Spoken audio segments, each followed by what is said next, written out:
Bom dia, irmãos. Uma alegria estar aqui mais uma vez, participando do culto com os irmãos. Para quem não me conhece, eu me chamo Guilherme, faço parte aqui da liderança da Igreja Bíblica Urbana.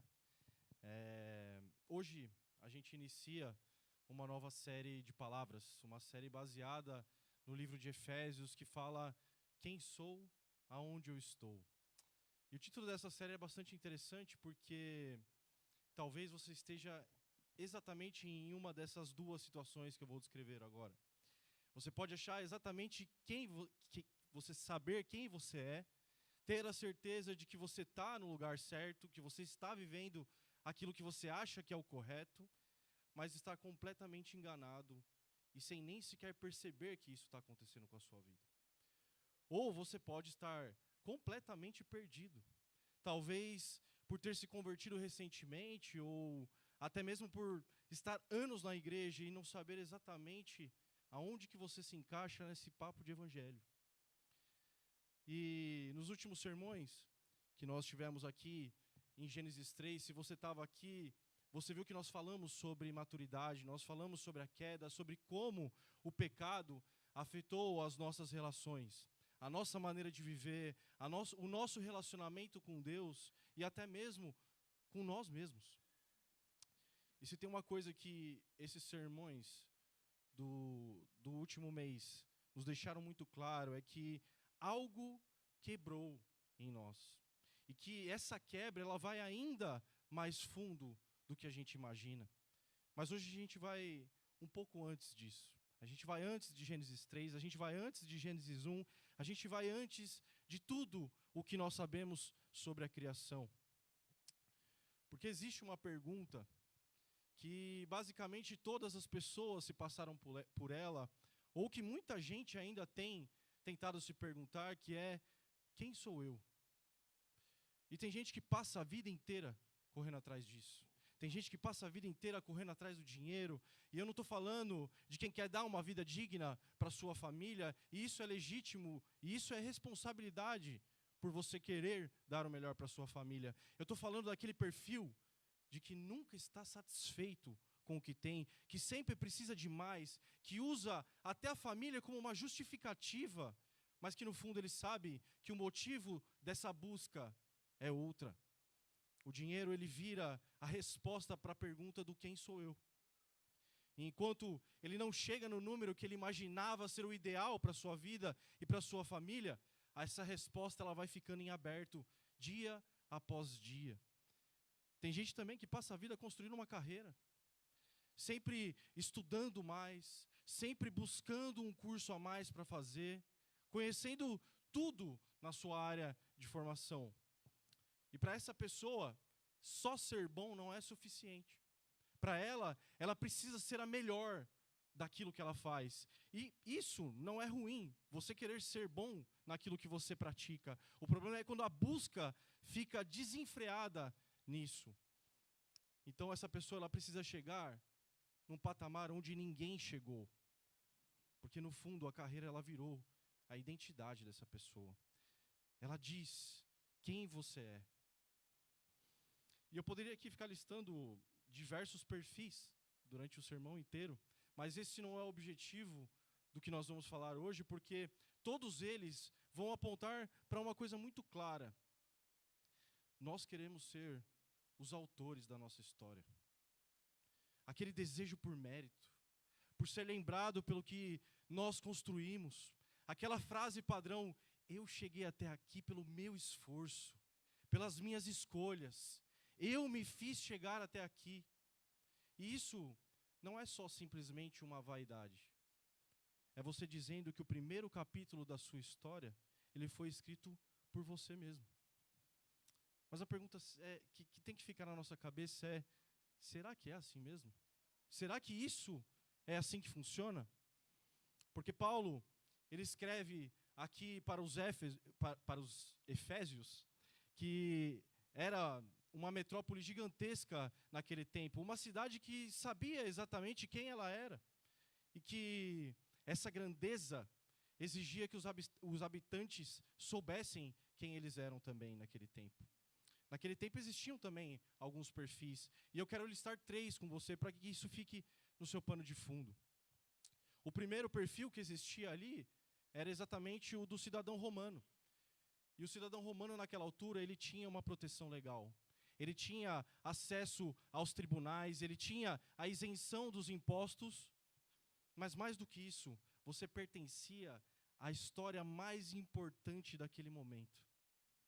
E para você entender, o imperador, naquela altura, ele não era só um simples governador. Ele era visto como alguém que era quase que divino, quase um deus naquela altura. O segundo perfil que nós temos ali em Éfeso era daquelas pessoas que eram devotas a Ártemis. E se você era devoto ou devota a ela, você tinha uma coisa, algo mais profundo. Você tinha alma. O templo de Ártemis naquela altura, ele funcionava como um santuário, como um banco, como símbolo de tudo que Éfeso representava naquela altura. E para eles, Ártemis não era só uma deusa comum. Ela era a protetora daquela cidade. Ela era chamada de a Senhora do Destino. Ela dava sentido ao dia a dia daquelas pessoas. E por último, existe as pessoas que eram membros de uma guilda, assim chamado naquela altura, e que hoje poderíamos colocar como uma associação. Você pertencia a uma comunidade, você fazia refeições em comum com outras pessoas, você tinha um Deus compartilhado com outras pessoas, gente que cuidava da sua família quando as coisas iam mal. E sair naquela altura de uma guilda, de uma associação dessa, por causa da fé cristã, não era simplesmente uma decisão fácil. Isso era visto como basicamente um suicídio social. Ou seja, você perdia tudo. Você perdia os seus clientes, você perdia a sua rede de proteção, a sua rede de apoio, você perdia o seu lugar de hierarquia e o seu status naquela cidade. Era como pedir que você deixasse de existir aonde você mora. E resumindo, Éfeso ele oferecia aos seus cidadãos uma identidade muito forte e bem definida. Então Paulo, naquela altura, ele inicia a carta com algo que iria desconstruir completamente essa ideia que eles tinham. Ele começa com uma declaração sobre o que Deus fez antes que o mundo existisse. Antes que você soubesse que alguma coisa iria começar pela história. Como nós temos o relato de Gênesis 1, por exemplo. E para que isso fique claro, essa série ela não vai te ajudar a se encontrar. Essa série ela vai mostrar que um dia você já foi encontrado. E que antes de você ter se perdido nessa vida que você está vivendo agora, Deus já tinha encontrado você. E eu gostaria de ler com os irmãos o livro de Efésios, no capítulo 1, dos versículos 1 ao 14.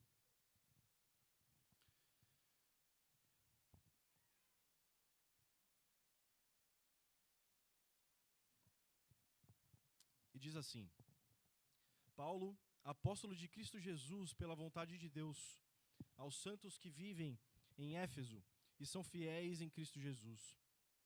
Que a graça e a paz de Deus, nosso Pai, e do Senhor Jesus Cristo estejam com vocês. Bendito seja o Deus e Pai de nosso Senhor Jesus Cristo, que nos abençoou com todas as bênçãos espirituais nas regiões celestiais, em Cristo. Antes da fundação do mundo, Deus nos escolheu nele para sermos santos e irrepreensíveis diante dele. Em amor, nos predestinou para ele, para sermos adotados como seus filhos, por meio de Jesus Cristo, segundo o propósito da sua vontade. Para o louvor de sua glória, para o louvor da glória de sua graça, que ele nos concedeu gratuitamente no amado. Nele temos a redenção, pelo seu sangue a remissão dos pecados, segundo a riqueza da sua graça, que Deus derramou abundantemente sobre nós em toda sabedoria e entendimento. Ele nos revelou o mistério da sua vontade, segundo o seu propósito que ele apresentou em Cristo, de fazer convergir nele, na disposição da plenitude dos tempos, todas as coisas, tanto as do céu como as da terra. Em Cristo fomos feitos herança, predestinados segundo o propósito daquele que faz todas as coisas conforme o conselho da sua vontade, a fim de sermos para louvor de sua glória, nós, os que de antemão esperamos em Cristo. Nele também vocês, depois que ouviram a palavra da verdade, o evangelho da salvação, tendo nele crido, receberam o selo do Espírito Santo da promessa. O Espírito Santo é o penhor da nossa herança, até o resgate da sua propriedade, em louvor da sua glória. Essa é a palavra de Deus. Eu queria orar com você mais uma vez. Pai, essa é a tua palavra, Deus. Essa é a tua palavra que fala nos nossos corações a cada dia. Nós te pedimos que o Senhor continue falando, Senhor, nessa manhã também, Pai. Limpa a nossa mente, limpa o nosso coração, para que a sua palavra, Senhor, ao entrar e penetrar, Senhor, no nosso coração, que ela faça ali, Senhor, morada, Pai. Que ela mude, Senhor, convicções, que ela mude, Senhor, práticas que não agradam a Ti, Pai.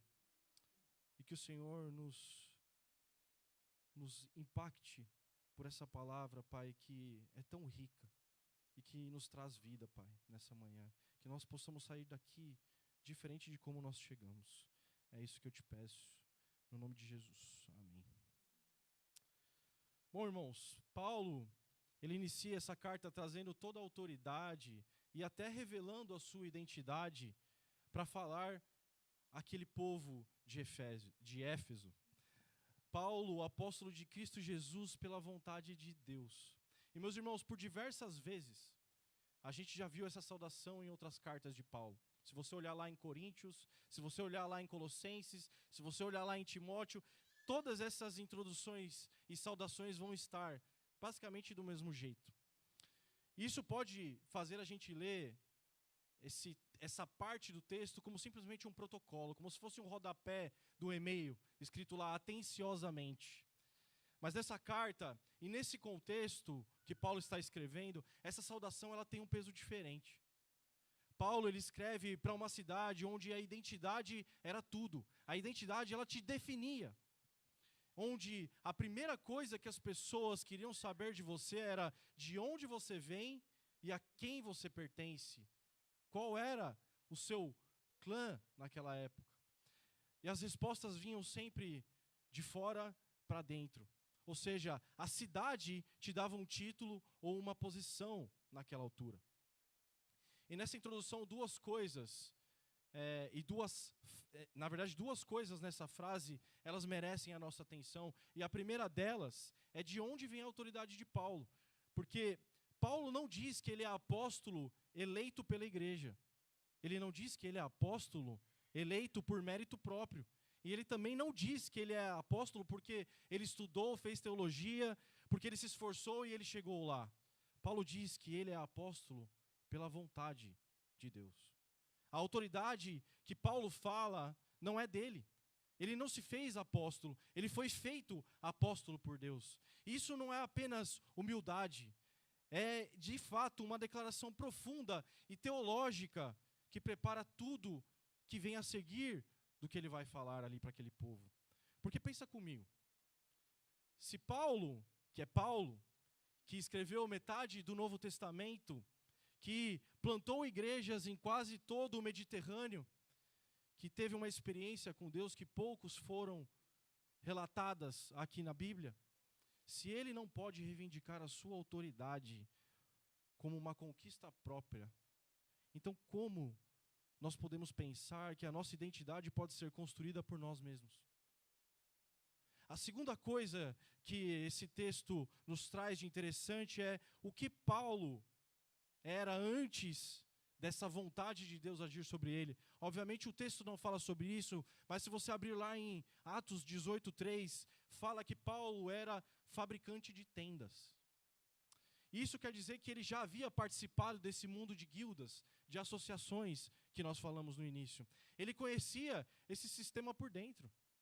Ele sabia o que era pertencer a esses clãs. E também sabia o que custava sair dali para ser um cristão. E é por isso que Paulo fala com tanta propriedade sobre identidade. E ele tem peso para falar sobre isso. E o que eu queria compartilhar com você nessa manhã são 3 pontos. E o primeiro ponto é, eleitos antes da fundação do mundo. E, meus irmãos, dos versículos 3 ao 6, Paulo ele vai entrar num dos temas que eu acho que é mais debatido na igreja nos últimos dias. E antes que você ache que eu vou descarregar aqui algum tipo de doutrina sobre você, precisa ficar claro que, como uma igreja reformada, nós queremos no solo Escritura. E o que isso quer dizer na prática? Quer dizer que eu não posso chegar aqui diante de vocês e pregar no texto o que eu acredito que esse texto fale. Muito ao contrário, muito pelo contrário, eu preciso falar exatamente o que o texto decide que eu deva crer nele. E se o texto diz algo que me incomoda, que eu não gosto, que não me deixa confortável, o problema então não é o texto. O problema sou eu, que não consigo aceitar o que o texto está falando. E no versículo 3, isso fica claro, porque Paulo escreve: bendito o Deus e Pai de nosso Senhor Jesus Cristo, que nos abençoou com toda a bênção espiritual nas regiões celestiais em Cristo. E Paulo define aqui duas coisas que a gente precisa compreender com uma certa profundidade. Porque quando Paulo fala toda a bênção espiritual, a nossa primeira inclinação é ler espiritual como o oposto de material. Como se fossem bênçãos invisíveis, que nós não vemos. Mas não é isso, porque bênção espiritual, o que Paulo está dizendo aqui, significa uma bênção que vem do Espírito de Deus. É uma questão de origem, e não do tamanho ou do tipo dessa bênção. Não são bênçãos que você conquista, que o mundo te oferece, ou que um cargo ele pode te dar, mas são bênçãos que vêm de outra fonte, do Espírito. E se você reparar o verbo que Paulo utiliza aqui, ele está falando no passado. Ele nos abençoou. Ou seja, não é que Deus ainda vai te abençoar. Nós não vivemos esperando receber algo de Deus. Nós já recebemos tudo com Cristo, no sacrifício dele. E isso é muito importante porque muitos cristãos hoje em dia vivem tentando acumular bênçãos aqui na terra. Como se oração e obediência fossem uma moeda de troca para conseguir ainda mais de Deus. E entenda, você não ora para conseguir bênçãos. Você ora porque você já foi abençoado em tudo em Cristo Jesus. Em seguida, Paulo ele fala nos lugares celestiais. E existem duas leituras erradas quando você olha para esse texto, e que elas precisam ser descartadas para que você compreenda exatamente o que o texto quer dizer. A primeira é que lugares celestiais não é o céu para onde você vai quando você morre. O texto não está falando sobre um destino futuro, é uma realidade presente. E a segunda coisa que nós temos que descartar dessa leitura é que não é sobre uma experiência emocional, de uma empolgação, por exemplo, no momento de adoração. Não é sobre como você se sente no momento do culto. É uma esfera da realidade onde Cristo reina, onde a autoridade de Cristo já está plenamente estabelecida e que coexiste nesse mundo em que nós vivemos. Parece uma loucura, né? Mas é exatamente isso que o texto quer dizer. E Paulo usa esse mesmo termo outras 4 vezes no livro de Efésios, e ao longo das pregações nós vamos aprofundar ainda mais sobre isso. Mas para deixar isso de uma maneira mais compreensível para você, basicamente o que Paulo quer dizer aqui é que Jesus não está esperando o fim dos tempos para começar a reinar. Ele já reina, o trono já está ocupado por ele, a vitória já está declarada e Cristo já venceu. Paulo, ele está dizendo aqui para um Efésio que abandonou tudo que ele tinha, é que a sua identidade não está onde você pensava que estava, ela nunca esteve na realidade. Ela está numa esfera que nenhum imperador governa, ela está numa esfera em que nenhum templo abriga, ela está numa esfera que nenhuma associação ou guilda pode te dar ou pode te tirar. Ela está em Jesus Cristo, e ela já foi dada a você antes que você soubesse que precisava dela. Porque é exatamente aí que o versículo 4 chega. Ele fala: Antes da fundação do mundo, Deus nos escolheu nele para sermos santos e irrepreensíveis diante dele. E meu irmão, Paulo não está dizendo aqui que Deus te escolheu quando você levantou a mão numa reunião. Paulo não está falando aqui que ele sabia que um dia, lá no futuro, você iria falar, eu aceito a Deus, numa reunião. Não é isso que Paulo está dizendo aqui.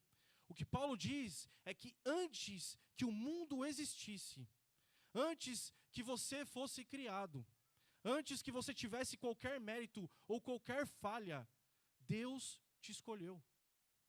E às vezes isso machuca a gente. Ou às vezes torna isso um pouco incompreensível na nossa realidade. Machuca porque eu e você, a gente quer controlar a nossa história. A gente é assim. A queda fez isso com a gente. Isso faz parte de nós. Nós temos a necessidade de sentir que a gente está no comando das coisas. Que as nossas escolhas são o que determinam o que acontece comigo e com você. Mas entenda que Paulo, ele não está tirando a sua responsabilidade da história. Ele está só tirando a sua ilusão. A ilusão de que você chegou até aqui pelos seus méritos próprios. De que você acha que essa história ela começa em você. Mas ela não começa. Ela já estava escrita antes mesmo de você ter um nome. E na sequência do versículo, Paulo diz, em amor nos predestinou para Ele, para sermos adotados como seus filhos, por meio de Jesus Cristo, segundo o propósito da sua vontade. E meus irmãos, isso é lindo, porque Paulo diz que a predestinação aconteceu em amor. E talvez você tenha a ideia de que esse papo de eleição, esse papo de predestinação é uma coisa fria. E Deus não é frio. O texto fala exatamente sobre isso. Deus não está lá no céu, ou aonde você acha que Ele esteja, movendo o tabuleiro de xadrez como se fosse um jogo, como se a sua história fosse uma coisa que você pode jogar de um lado para o outro. Não é isso. É um Deus que, antes que o mundo existisse, Ele já te amava. E o destino desse amor, meu irmão, é te adotar como filho. Saber que você foi eleito não deve produzir em você um tipo de soberba. Não deve levar você a produzir um tipo de pensamento, então tá bom, agora eu já sou eleito, eu não preciso fazer mais nada, já está tudo certo, eu já fui escolhido, eu já estou garantido. E essa visão está completamente errada. Porque o único movimento que esse texto tem que nos fazer é trazer humildade no nosso coração. É você olhar para tudo isso e perguntar, Deus, por que eu? Por que o Senhor me escolheu? O que é que o Senhor viu dentro de mim? Alguém tão corrompido, tão cheio de falhas, tão incapaz de ser o que deveria ser. Por que eu? Meu irmão, o porquê eu não sei. E ninguém aqui vai saber o porquê que Deus te escolheu. Mas o que eu sei é que você não tinha nada dentro de você para alcançar essa graça. Deus sabe de tudo que tem dentro de você. Deus sabe do seu coração por completo. E ainda assim, Ele agiu com um amor incomparável, que não tem nenhuma explicação humana que possa exemplificar isso. Isso nos deveria colocar prostrados diante de Deus todos os dias. Mais do que isso, quando você sai na rua e você vê pessoas se perdendo, você vê jovens destruindo a sua própria vida, isso deveria partir do seu coração e te mover a orar. Porque você sabe que a única diferença entre você e a outra pessoa não é que você é melhor do que ela, ou que em algum momento você fizesse algo para merecer isso. É o quanto Deus foi misericordioso e gracioso por um dia ter te alcançado, por um dia ter te escolhido. Saber que nós somos eleitos tem que quebrar o nosso ego, tem que quebrar o nosso orgulho, tem que quebrar a nossa soberba e nos fazer ser cada dia mais humildes diante de Deus. E Paulo fecha esse bloco 6, esse bloco no versículo 6, dizendo, para louvor da glória de sua graça que Ele nos concedeu gratuitamente no amado. Esse é o destino de tudo o que Paulo acabou de dizer. O Pai elegeu, Ele amou, Ele adotou, e o fim disso tudo é que o nome de Deus seja glorificado. Meus irmãos, a nossa primeira atitude, todas as manhãs, antes de qualquer coisa, deveria ser rendição. Deveria ser agradecer a Deus por um dia Ele ter nos alcançado por essa graça maravilhosa. Sabe quem você é? Você sabe quem é a sua identidade? Você é um eleito. Você foi amado antes de existir. Você foi adotado por Deus sem merecer. E alguém que sabe disso não pode viver de qualquer maneira. E eu sei que às vezes não é fácil, que o dia a dia pesa pra gente, que a rotina chega e engole o nosso dia a dia, que às vezes é muito mais fácil a gente deixar a fé virar simplesmente um costume, um rito na nossa semana. Mas você não foi eleito para isso, meu irmão. Você não foi eleito para ser mais um cristão medíocre, que frequenta culto no domingo e que vive de qualquer maneira de segunda a sábado. Você foi eleito para o louvor da glória de Deus, para que a sua vida inteira, o seu trabalho, os seus relacionamentos, as suas decisões, a maneira como você trata as pessoas, seja um reflexo de um Deus que te amou antes de tudo. E o segundo ponto que eu gostaria de compartilhar com os irmãos é que nós fomos redimidos pelo Filho. O que é que custou para que você virasse filho, meu irmão? Você sabe? Acompanha comigo nos versículos 7 e 8, que diz assim: nele temos a redenção, pelo seu sangue, a remissão dos pecados, segundo a riqueza da sua graça, que Deus derramou abundantemente sobre nós em toda a sabedoria e entendimento. Naquele tempo, todo mundo sabia exatamente o que essa palavra redenção significava.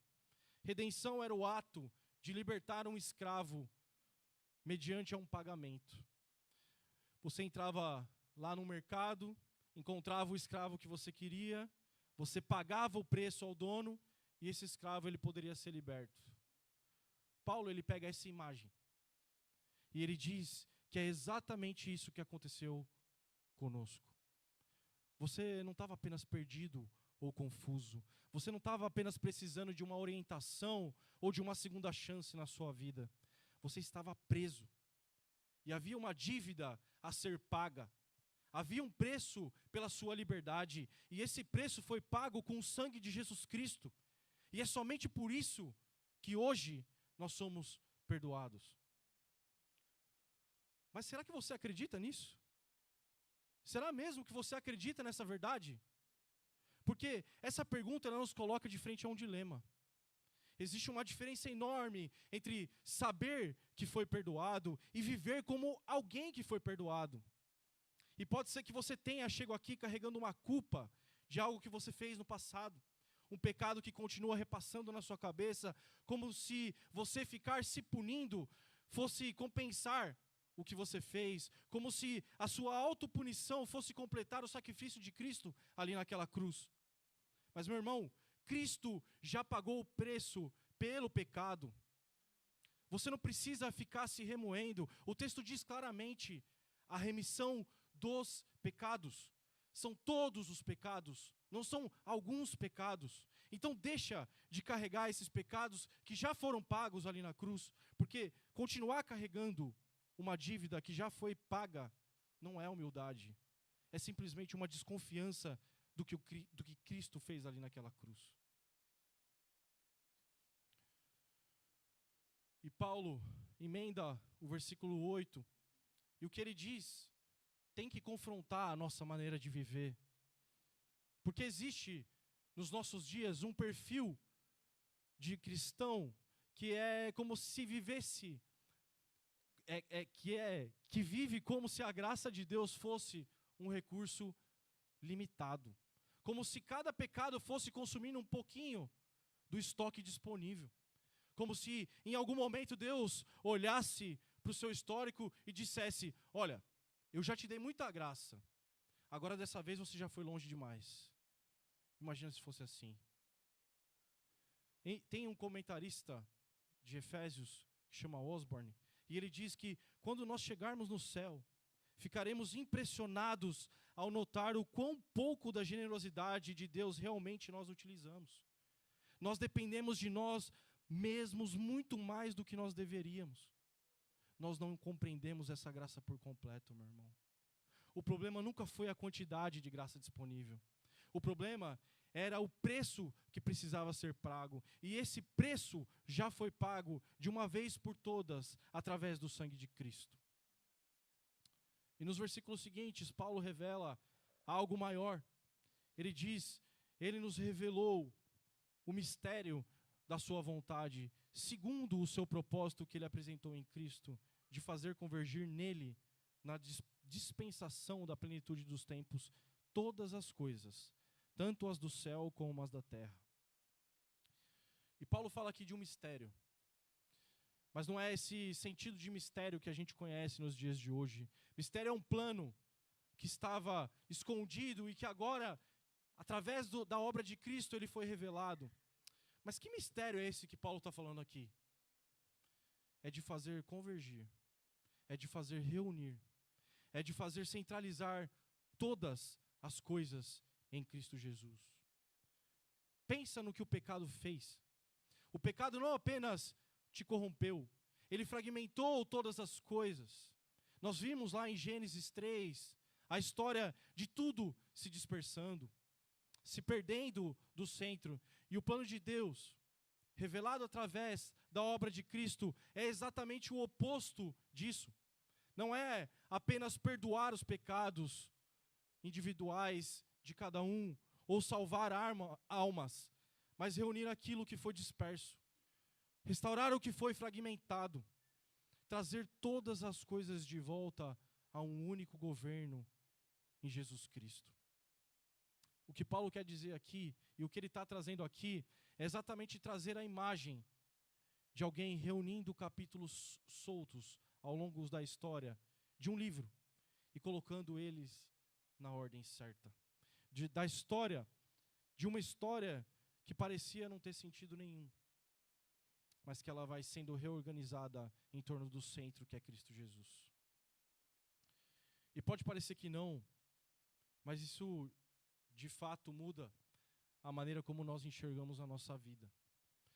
Porque existe uma tendência muito natural dentro de nós. Especialmente para você que está passando por algum sofrimento. Especialmente para você que está no meio de uma situação que muitas vezes não faz sentido dentro da sua cabeça. De olhar a própria história e ver tudo como se fosse um caos absoluto. Ver acontecimentos que não se encaixam. Passar por momentos de dor ou uma perda sem explicação lógica. Um caminho que parece não ir para lugar nenhum. Mas Paulo está dizendo para você, através desse texto, que fica calmo. A história ela não é um caos. Ela tem um destino. E esse destino não foi definido por você, foi definido por Deus. E o ponto de chegada é Cristo. Você não está à deriva. Ainda que a dor e o sofrimento estejam presentes na sua vida, isso tem um propósito muito maior do que você consegue enxergar nesse momento de dor e sofrimento. E mais do que isso, você foi inserido no maior projeto que existe. A sua vida, a sua fé, as suas decisões, tudo isso faz parte da grande obra de Deus que está realizando em toda a sua criação. Paulo está dizendo para aquele povo, ei, vocês foram tirados desse status, desse grande império, mas você não perdeu a sua história. Agora você entrou numa história mais importante, a única que vai permanecer quando todas as outras histórias chegarem ao fim. E Paulo fecha esse bloco com duas afirmações nos versículos 11 e 12, que diz assim: em Cristo fomos também feitos herança, predestinados segundo o propósito daquele que faz todas as coisas conforme o conselho da sua vontade, a fim de sermos para louvor da sua glória. nós, os que de antemão esperamos em Cristo. E a primeira afirmação é que nós fomos feitos herança. E existe uma possível tradução aqui que é ainda mais forte, que diz, não é apenas uma ideia de que nós recebemos herança, e sim de que nós somos a herança de Deus, que o povo de Deus é o tesouro que Cristo herdou. Pensa no peso disso. Você não é apenas alguém que ganhou algo de Deus. Você é algo que Deus considera como um tesouro. Alguém que Cristo amou ao ponto de pagar o preço mais alto para te resgatar da morte. E tudo isso a gente viu no ponto 1 sobre a eleição. E ele volta exatamente aqui nesse momento. E agora Paulo fecha esse círculo, falando, o mesmo Deus que te elegeu antes que tudo fosse criado, é o mesmo que executou o plano dentro do tempo, pelo sangue do seu Filho, para que você se tornasse a herança dele. E a segunda afirmação está no versículo 12, que diz, a fim de sermos para louvor de sua glória. E essa frase, ela já foi falada ali no versículo 6. E ela fecha exatamente aquele bloco. E aqui ela fecha o bloco do Filho, com a mesma tese. O destino de tudo isso, o destino de sermos redimidos, não é para que você fique feliz, e sim para a glória de Deus. E é aqui que eu quero conectar com o final do versículo 12, que diz, nós, os que de antemão esperamos em Cristo. Ele fala, Paulo está falando daqueles que viveram aguardando as promessas de Deus. Pessoas que confiaram no que Deus havia dito em algum momento da história. E antes mesmo de nós enxergarmos completamente como aquilo iria se cumprir um dia nas nossas vidas. Meus irmãos, esperar em Cristo nunca foi cruzar os braços onde você está. Esperar em Cristo é continuar vivendo à luz daquilo que Cristo prometeu a nós. Mesmo quando ainda nós não conseguimos enxergar isso completamente. E talvez isso fale diretamente com você hoje. Porque pode ser que você esteja numa situação que ainda não se resolveu na sua vida. Pode ser que você esteja num casamento cheio de problemas e que ainda não foi restaurado.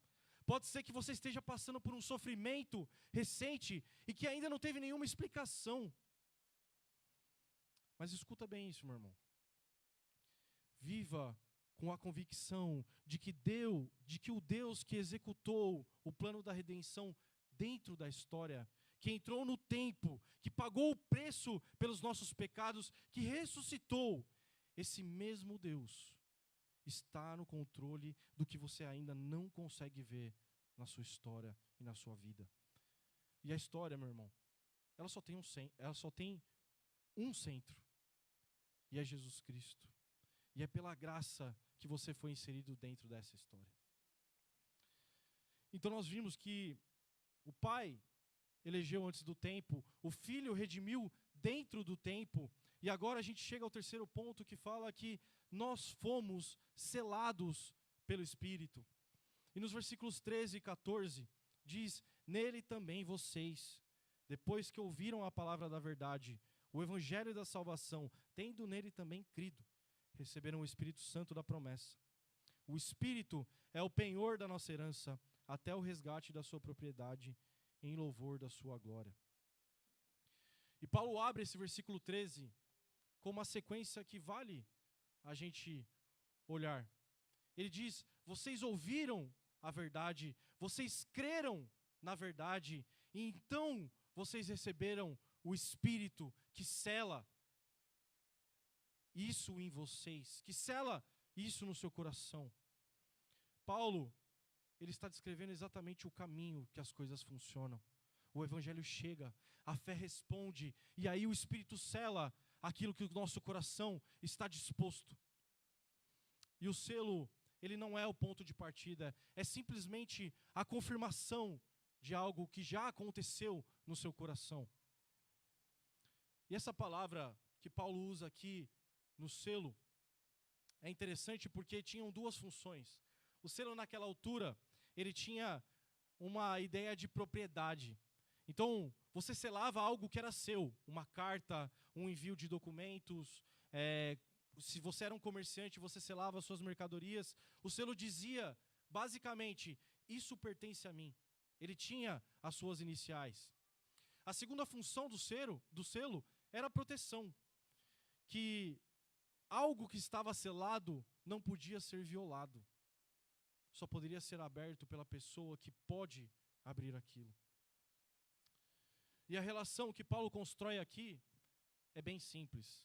O Espírito Santo é o selo de Deus sobre a sua vida. Você pertence a Ele.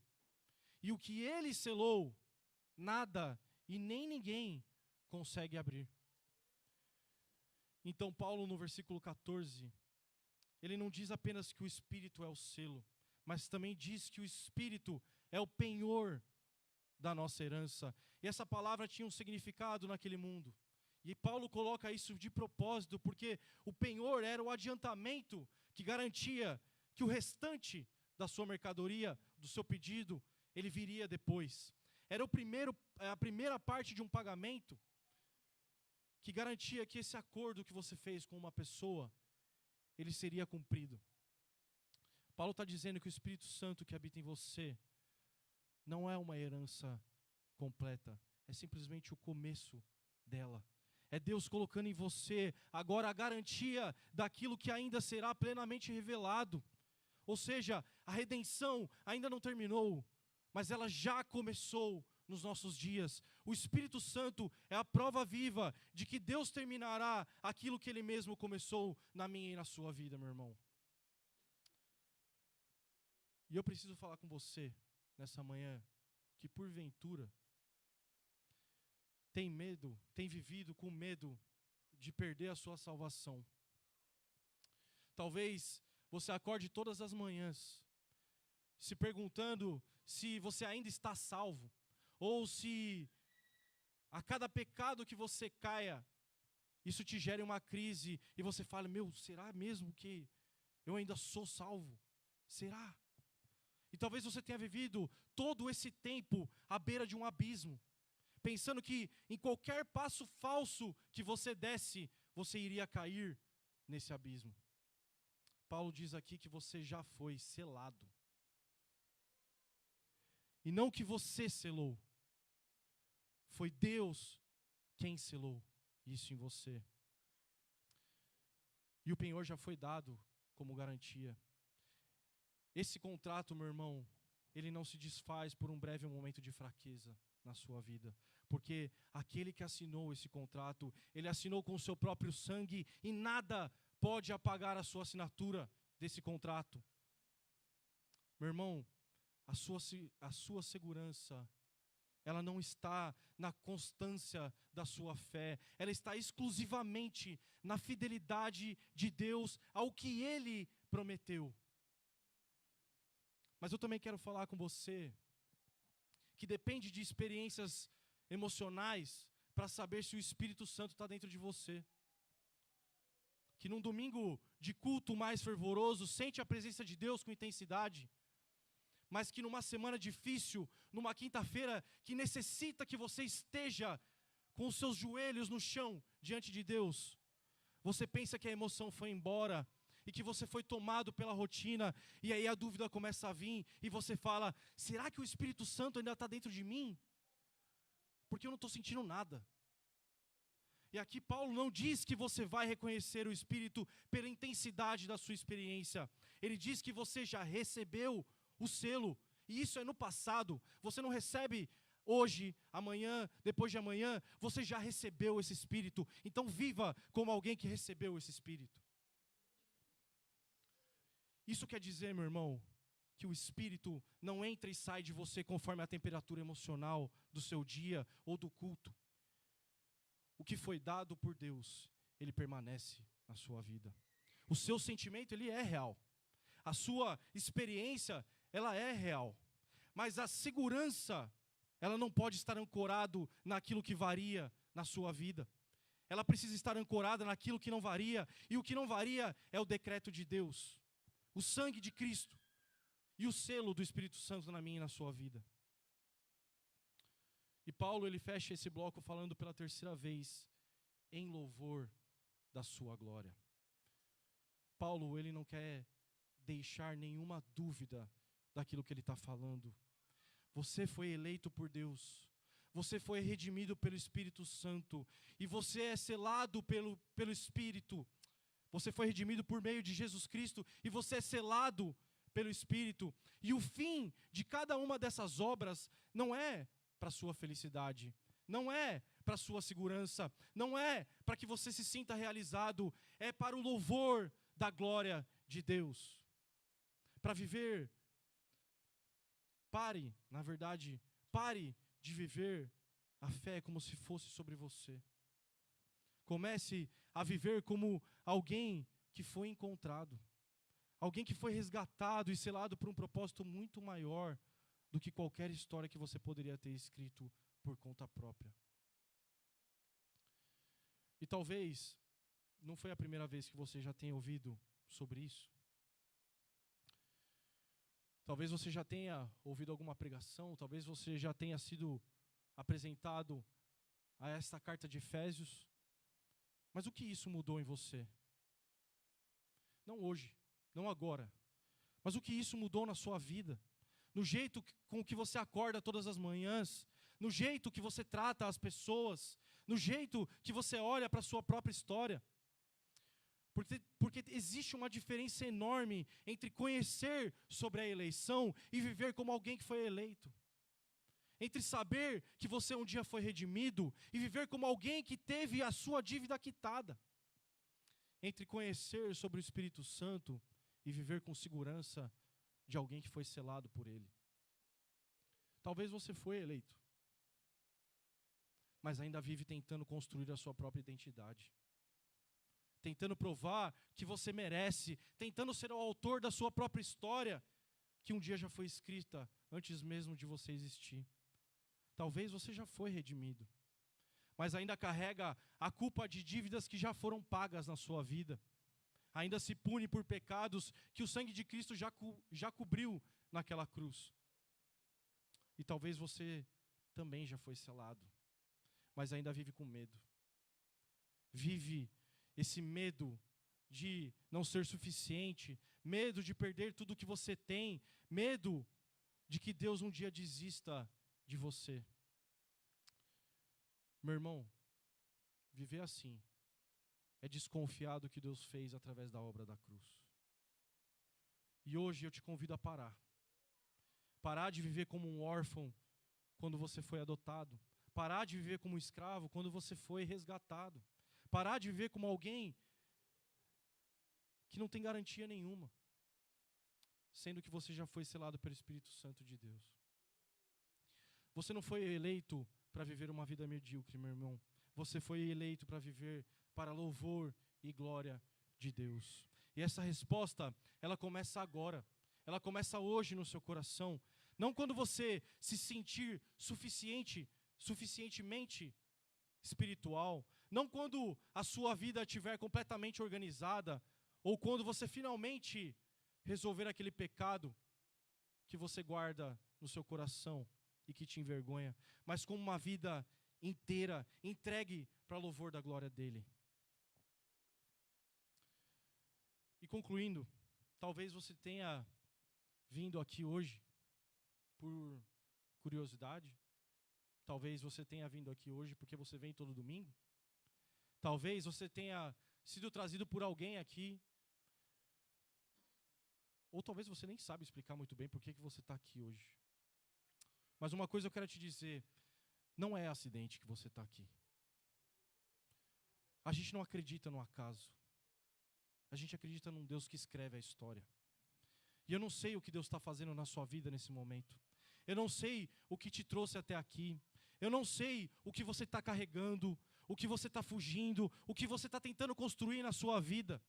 Mas eu sei que o mesmo Deus que derramou a sua graça abundantemente sobre os nossos pecados, esse Deus, Ele pode te alcançar hoje. Ele pode transformar o teu coração. E o que você vai fazer com tudo isso? Você pode sair daqui hoje e continuar tentando ser o autor da sua própria história. Você pode continuar tentando buscar identidade em tudo que o mundo te oferece, no dinheiro, na carreira, nos relacionamentos, no seu status. Você pode continuar tentando responder as perguntas do quem sou eu.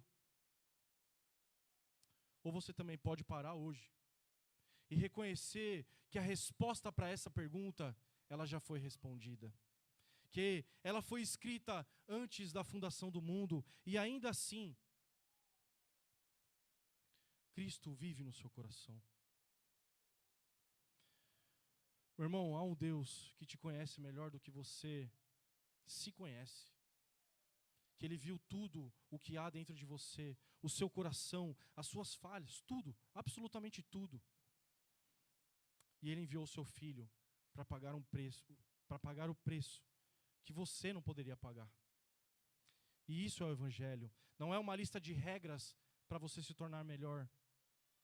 É uma declaração de que você nunca poderia fazer por si mesmo o que Deus já fez por você ali naquela cruz. E se hoje é o dia que isso fez sentido no seu coração, eu te convido a não sair daqui sem falar comigo ou com o Luca, porque eu gostaria de conversar com você. Eu gostaria de orar pela sua vida também. Porque no fim, em Efésios 1, a resposta para quem você é e aonde você está é a mesma. Você é quem Deus declarou quem você é. Você é filho. E você está exatamente onde Ele planejou que você estivesse. Baixe sua cabeça. Feche seu olho. Pai, nos perdoa, Deus, porque nós tentamos controlar a história, Pai. Nós tentamos nos colocar no centro da história. Muitas vezes, Pai, as nossas atitudes não condizem com alguém que foi alcançado. Mas nós sabemos, Senhor, que é pela graça. Que não há nada em nós de bom que pudesse alcançar essa graça. Foi por amor que o Senhor um dia se entregou naquela cruz e nos alcançou. Deus, muda o nosso coração para que nós vivamos como alguém que foi alcançado por essa graça plenamente. Que a nossa vida não seja apenas vivendo de segunda a segunda, de qualquer maneira, mas que nós possamos estar debruçados diante da Tua presença. Que nós possamos estar, Senhor, ligados contigo todos os dias, buscando, Senhor, a Tua vontade todos os dias, entendendo que nós já fomos selados por aquela obra que o Senhor fez ali naquela cruz, através do sangue de Cristo, e que hoje o Teu Espírito nos orienta, o Teu Espírito nos conduz, para que nós vivamos uma vida digna diante de Ti, Pai. Não por nós, mas porque o Teu Filho um dia morreu, e hoje nós temos vida, Pai. Deus, se há alguém aqui, Senhor, nessa manhã, que hoje entendeu que de fato nada tem, entendeu que de fato no seu coração não há nada de bom, e que somente Cristo é a razão de viver, e que entendeu que nós vivemos para a glória de Deus. Pai, se há alguém aqui nessa manhã, Pai, que o Senhor receba essa vida hoje, Pai. Nós cremos que o Senhor transforma os nossos corações. Nós cremos que o Senhor tem um plano muito maior do que nós poderíamos imaginar para as nossas vidas.